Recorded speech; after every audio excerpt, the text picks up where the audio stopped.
So Tom, how does an artist make a hit today versus how an artist made a hit, let's say 2 decades before? So, I mean, you're basically asking the difference of how an artist makes a hit today as opposed to how they made a hit record, not really 2 decades ago, but 3 decades ago. Because it started changing so radically even in that 2-year, I mean, that 10-year process. Today, an artist uses machines 90% of the time.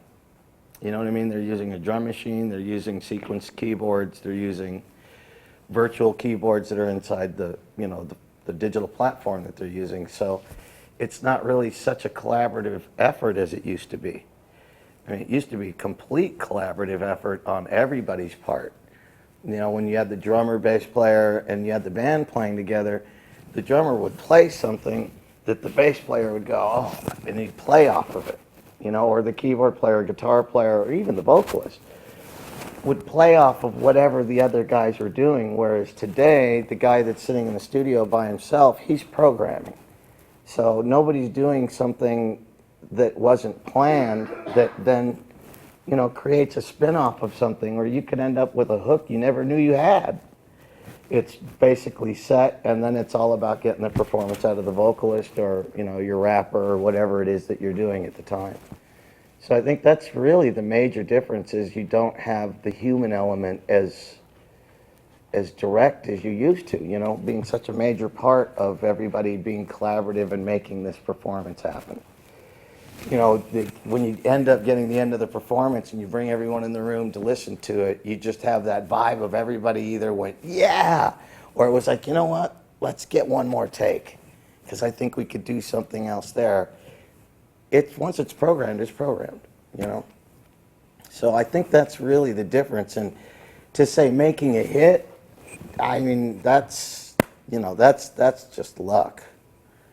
I mean, if you hit that nerve that everybody likes it, that's, you know, that's anybody's guess. I mean, there's a big difference of what made a hit before and what makes one now. A really great example with Toto is Toto 4. Okay, we know Rosanna was obviously a slam dunk hit, but there was a tune on that record that almost didn't make the record, which is called Africa. And they literally battled to put that song on the record, and their compromise was, all right, we'll put it as the last song on the record, because, you know, we were still vinyl in those days. I said, okay, well, we'll put it at the end of the record. Ended up being the biggest hit they've ever had in their life. It was bigger than Rosanna. So, do they set out to write a hit? I don't, you know, everybody hopes that one of their songs is a hit. I mean, everybody does. Whether that is or not, I don't really think that you can look at it that way. And I think most people that are setting out to write a hit miss the mark, because they're trying to preconceive that. And I think really the secret to, for me, the secret is just going in and making yourselves happy and have fun. And when everybody's laughing and having a great time on the playback, you're probably doing better than where it's like you're so worried and like it's not doing that thing, or that's what, remember that song that was a #1 hit, we didn't do that. I think the reality is just do what you dig, man, and do it to the best of your ability, and if, you know, to see if that translates. Again, asking that process of trying to achieve what a hit record is. Yes. And using Toto as an example. I think these guys come from an age where, man, they knew, you know, I mean, they were writing Silk Degrees for Boss Gags. At the same time, they're doing Hold the Line, which was for their band Toto, who no one had heard at the time. They just had that knack, man, for, you know, for very much taking a lead from like John Lennon, who said, write a great chorus and make it your verse. Which was, you know, what he meant by that was, once you have a great chorus that you've made your verse, now you've got to write a chorus that can take you from that killer verse that you took that was a chorus. And you know what I mean? You're putting the pressure on yourself to write something that'll lift you from that. And I think they really knew how to take that information and work it, you know. In other words, it's like that Mutt Lange formula. It's like Mutt does, I mean, his verse is a catchy hit, his B section before the chorus is a catchy hit, and the chorus is a catchy hit. So he's basically giving you just hook after hook. It's, you know, trying to make sure that the song's got more hooks than a tackle box, if you know what I mean. You know, the hits of today are so quick. I mean, they're a hit for 2 weeks, and then something else comes up and knocks it out because Coca-Cola or, you know, Mars bars said, okay, that song can sell a lot of Coca-Cola or a lot of Mars bars for us. And then the next piece comes out and they're like, okay, that served its purpose, sold as much product as it's going to sell, and they're off to the next tune. Where it used to be all about the music. Do you know what I mean? It was a completely different animal. People are purposely trying to write a hit. And I think that's where they're missing the mark, you know? Selling a single or selling a record is not the way that you have success in today's market. That your song, your CD or your song is basically an advertisement tool. You're not going to sell CDs. Do you know what I mean? It's frightening because people, major artists, if they sell 2 million, are like a big success today. And that was like 20 years ago, like you asked before. 20 years ago, 20 or 2 million was like, okay, now the record's going to sell. You know, you were hoping that it would make it up to 8 million or 12 million. But if you sell 2.5 million today, it's absolutely an amazing achievement. Meanwhile, you can go online, and I'm just going to use her as an example. Beyonce, on a record, this a couple of years ago, sold 2.5 million, but then you went online and you saw that she had over 140 million illegal downloads. So what does that tell you, you know? So for me, the advice that I'd give a young artist today that's trying to make a hit in his home recording studio is that let go, man. Get out of your own way. You know what I mean? Whatever, it's finding those magic moments. And you know, I think, and I don't mean this in disrespect to anybody, but what they have a tendency to do is they'll have that one little hook that they'll accidentally land upon, and then they just overuse it to death. And where, if you remember the records that we loved back in the day, they'd hit that thing once or twice, and that's what made you rewind the CD or lift the needle and go back to that same spot on the record. Do you know what I mean? So I think instead of trying to make what would be a radio hit, the best thing is to just get out of your own way and let the magic happen. Keep writing. If that one doesn't seem to tick, write it, you know, just keep writing, because somewhere in that collection that you come up with, you're going to see what is hitting your friends and, you know, the other people around you that all gravitate towards one particular tune. And then I think you're better off. So instead of trying to craft one song into a hit, you know, for yourself, write a lot of them. Pre-demo them for yourself. You know, make it to the point where it's actually a listenable song, but you don't have to go into the full thing of going, this is going to be a hit, because 9 times out of 10, anybody that says this is going to be a hit, that's what's not a hit. Back then, you know, like I said before, we didn't have the internet. And the really cool thing was FM radio, because after a certain time, FM radio, they could play whatever they wanted to. So they'd give you the full version. Like, let's say, just to really step way back for a second, it's like when, you know, when Jerry put out Whole Lot of Love, and all he did, because they couldn't break Zeppelin to save their life in America, and Jerry was just like, let me just do one edit on this song. And basically what he did was, once it hit the third chorus, before it went to way down inside, he just faded it on that last chorus, which made it like a 3-minute and something song. and they put that out. Obviously, the rest is history. But what was cool was you knew that later on that evening, if you listened to FM radio, they'd play the full cut without the edit. Do you know what I mean? So you had that availability, like when Yes, after Fragile, when they came out with that first full concept record, which was Close to the Edge, and that was that first side was all one song, 20 minutes long. Of course, they hacked it up and took all the best parts and tried to do a little radio release so you'd love it. Or they'd take in You and I from the other side, shorten it, and then, but you would get that full record on FM at some point, especially like at 12 midnight, King Biscuit Flower Hour, they'd play the whole thing. And it was like a really special thing. The other thing was that in those concept records, and using Tull as a fantastic example, when you got Thick as a Brick, which was basically one song for both sides of the record, but you also got this album cover that unfolded, and it was like a newspaper, and it talked about all the people and all the things that were in that song. So, you got that whole thing of listening to the record and reading, and you got to fully immerse yourself into it. And whether you were right about what you thought the concept was or not, it was special for you in that way. That may not be at all what they meant, but it hit you that way. And people had more time to listen. Yeah, I don't know. Like we're at an age right now, Tom, that you got to let go, because you're not selling it anyways. It is advertisement. Go back and just let go and be an actual artist. Absolutely. Absolutely. Because that's the time that you may be accidentally creating what the next absolute thing that everyone else is going to follow is going to be.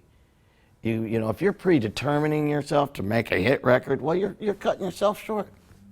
You're trying to conform.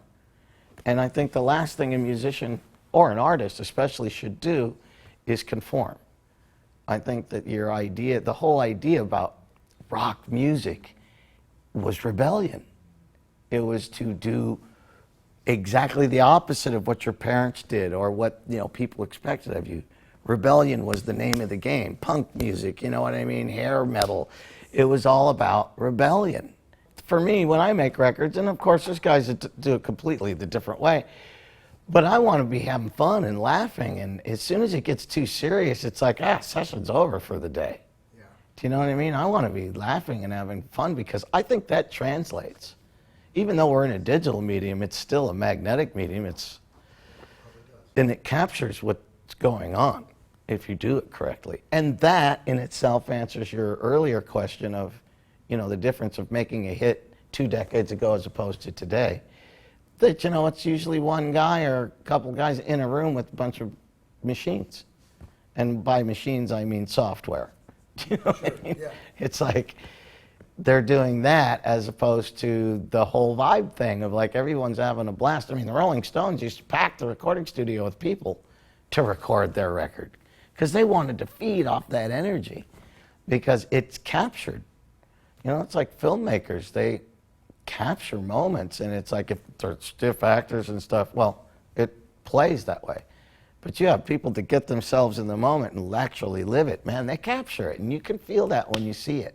Same as when you're hearing it, So that's my take on it. Let go, have fun, and quit trying to make music for everyone else, and make the music for yourself, because that's what makes you an artist in the first place. Because trying to write a hit, it's just, there's a story I heard that I don't know if it, how exactly perfect I would be telling it, so I'd be paraphrasing this thing, but Beck, okay? Jeff Beck. No, Beck. Oh, Beck. Beck himself, Beck, they brought the record company in, the A&R guys and everything, and played on the record they just made. The A&R guy, or whoever it was from the label, was like, I just don't hear a hit. Great record. Don't hear a hit. So everybody went to dinner, and Beck and a few guys in his band went, I don't exactly feel like going to have dinner with you right now after you've just panned my album I worked my ass off on. And so they're sitting in the studio, second engineers hits record just to make sure, and he's making fun of himself, going, I'm a loser, baby, so why don't you kill me? You know, just being funny and making themselves laugh because they like, well, we're losers, man. We don't have a hit on our record. And our guy comes back from dinner, hears this thing being played back and goes, what's that? That's what we need. And that ends up being their huge hit, which launched the rest of the record and his career, you know. So, you know what I mean? And that to me is the perfect example. Yeah, it's like being in there, having fun, making yourselves laugh, and there's the one. That's when the record company guy walks in who doesn't know, you know, he could be a bean counter for all you know. But that's the song that hit him. You know, he's like, whatever that is, can we do that? You know? So, but it's also that magic of people. And people, The collection of people that you put together. Because from what I know, and I think I have a pretty reliable source on it, you know, AC/DC, they sat and tried to make a record for months, and finally it didn't, you know, they had to call the record company president and say, we're going home. And the record company president, being the genius that he is, said, give me one more shot at it. I'm going to send you this kid, you know, and that kid happened to be Mutt Lange, and the rest is history because now we hear it for the rest of our lives, which is bang, da-da-da, da-da-da. But it was the magic that happened between those artists and that guy. Do you know what I mean? Is like they had one guy in there that tried for months and it just didn't gel. So, you know what I mean? It's like, I know I keep going back to your original question, but I can't help it. It's, you know, it's all about magic and knowing when you're in it, man. And that's what's hard for people to do, to recognize those opportunities and those moments. I mean, you don't know when you're in it. I did a record. you don't know when you're in it. You don't know when you're in it. And being able to recognize those moments, that's an art form in itself.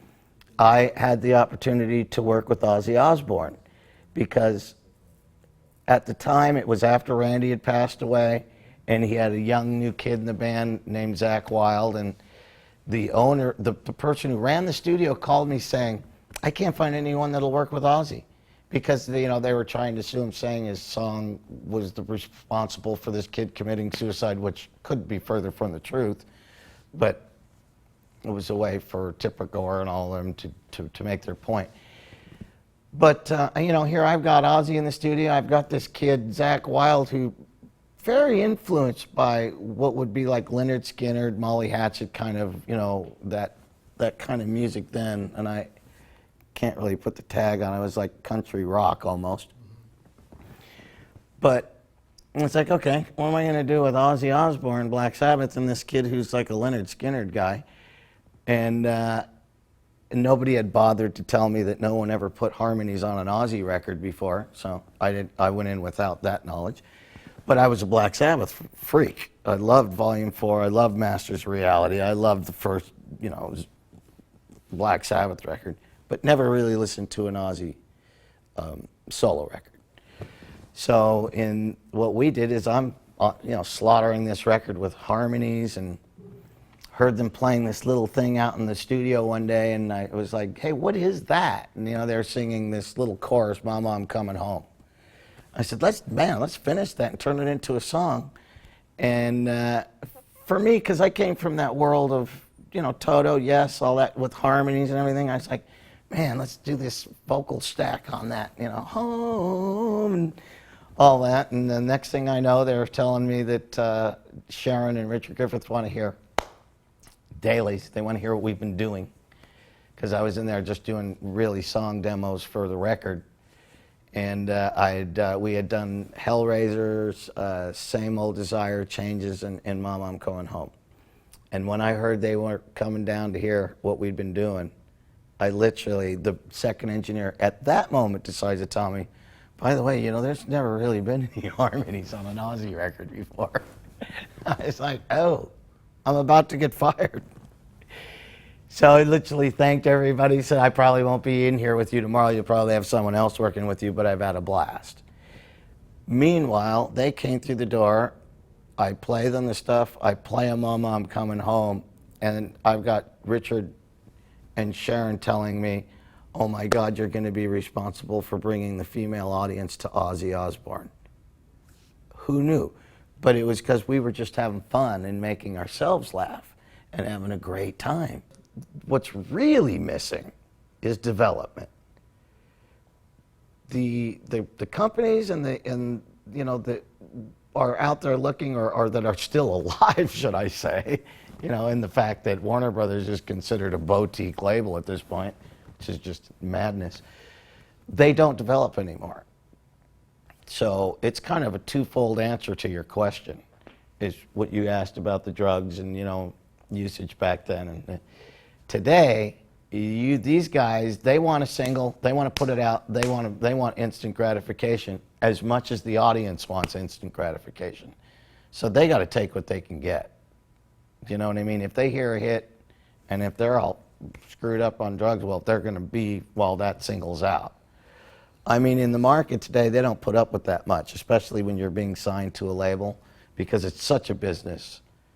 They're most likely, unless you've got an absolutely undeniable hit that's going to sell a lot of Coca-Cola, if you don't have your shit together, they're not going to deal with you anyway. Do you know what I mean? So that's kind of the difference. No space. I don't know if that's better or worse for us, because we're getting very clinical in the music. I mean, there's points where I can't tell the difference between one band and the other on the radio. I think I'm listening to the same band, and then they say, that was a song by so-and-so, and I was like, whoa, that sounded just like, you know, I could have sworn that was Green Day, but it wasn't, you know what I mean? Something else. I noticed listening to a friend of mine's, you know, his grandkids watch TV, and through every kid's cartoon show, it all sounds like it's like either Simple Plan or Green Day or something. They've taken that formula and that's what they use. It's that chord structure, that melody, that whole thing, you know what I mean? Mitch Allen is a great writer who does a lot of that, but it's all on purpose. But it's something recognizable and it works. It's almost kind of destroyed an art form, and I don't mean that to bag on anybody, but do you know what I mean? It's like, oh, we don't want to do that anymore because, holy Christ, they took that, used that whole formula for kids under 6 or under 8, you know? So now what's that going to do for me? As a producer, this must be a very tough balance of bringing your knowledge from the past to today, which is lack of time, short attention span, no budgets, you know, like you said earlier, where record companies now are just as short-sighted and have as much ADD as today's generation. Absolutely they do. Well, it even comes down to the engineers and producers of the young ones of today. They have Pro Tools. So they don't commit. They don't get a performance and commit it and a sound. They put 5 microphones on an amplifier and they leave them all on a separate track. And at the time they were recording, they had this amazing blend that made that sound smoking hot. That eventually somebody moves this fader or they do that, and it's like, man, that sound we had, where did it go? How come we don't have it? To now, when they should have taken that all and bounced it to one track and committed to it. With today's technology, you can hide those other tracks, but commit. Nobody has that commit. They won't bounce stuff together. It's like you end up with 185 tracks, which could have, that same thing could have been done just as well on 48. In the fact that people not committing today, they're ending up pedaling backwards at the end of their session when they're trying to get a mix, because they've lost what the magic was when they first tracked it, because they didn't commit. And they then hand off this recording they did to a mixer and say, now mix the song for me. And you've got a mixer who's bringing up 5 different microphones on a guitar amp and going, well, which one did you like? Do you know what I mean? So they're already lost because they're spending so much time on just frickin' 5 microphones, let alone the other 180 tracks. Exactly. Or, look, I have very funny situations that have happened very recently where a young engineer who calls me and goes, hey man, I'm doing these live drums on this session and it's a big session, and I wanted to ask you, why It's very funny, but it is a very true thing. He's asking me, why am I hearing snare in my kick mic and I'm hearing kick in my snare mic? You know, because they're so used to using software-based things like Drumagog or whatever that they don't have the bleed from the room. And you have to explain to them, well, that's the whole point. Is, you know, get a blend. Bring up 2 room mics. Listen to the kit in the room and then start to bring your close mics in and EQ them for whatever's missing in those room mics. It's like, you know, the bleed is half the beauty. You know, those toms ringing, it gives us its own sense of ambience that you don't get from a drum machine. Do you know what I mean? The fact that when you're playing kick, snare, hi-hat and those toms are sort of ringing and rumbling a little bit, that tonality is what gave John Bonham his signature sound. It was because that was what was happening then, you know what I mean? Or whoever, I can pick so many of them. You can go on and on. But those elements are missing, and that committing, taking the top and bottom snare mic and printing it to one track because you have a bus. Well, that's another thing it's missing. You know, people don't have bus sends these days. They're using a preamp, a microphone, and something in a chain and going straight to Pro Tools. They're not going through something that has a summing bus where I can hit on the top mic, on snare top and snare bottom, and I can hit bus 1 for both of them, get the sound that I love about it, and print it that way. Instead, it's going top mic to one track, bottom mic to another track. Now, who knows what the blend's going to be by the time it gets to the end. So yeah, they definitely, and I don't think it's a fear of committing, it's the fact that they never learned to commit. They didn't have to deal with 24 tracks or 48 tracks, whichever it may have been, if you're syncing up 2 machines. To find out how to capture that magic of making a hit, maybe force yourself to learn how to commit instead of just printing on a million tracks and track after track after track. Commit. Do you know what I mean? Find that sound that you like, and whether, let's say you don't have a desk that has summing buses or bus sends on it, once you've printed it, before you move your faders, you know, open up another track and send those 2 out, the output, a bus out, that are in that blend with that EQ, and record it to that track. And get rid of the original tracks and keep the one that you committed to. And see what you end up with in the end result. I'll bet that is something, I'd put money on it, that absolutely nobody, none of the young generation that is on a digital platform, they don't do that. Not in any way, shape, or form. So, you know, sure, it certainly would make their mixes a lot easier. I learned from a very, and I'd never forget it, Roy Thomas Baker. I had, you know, the opportunity of being around him a little bit because I knew his engineer, Jeff Workman, at the time.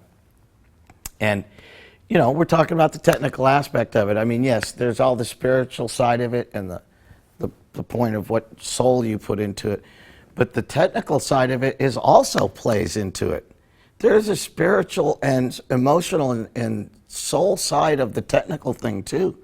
Because your engineer, it's a feel for him, or your producer. He feels that sound is part of what this song is. So he commits to it.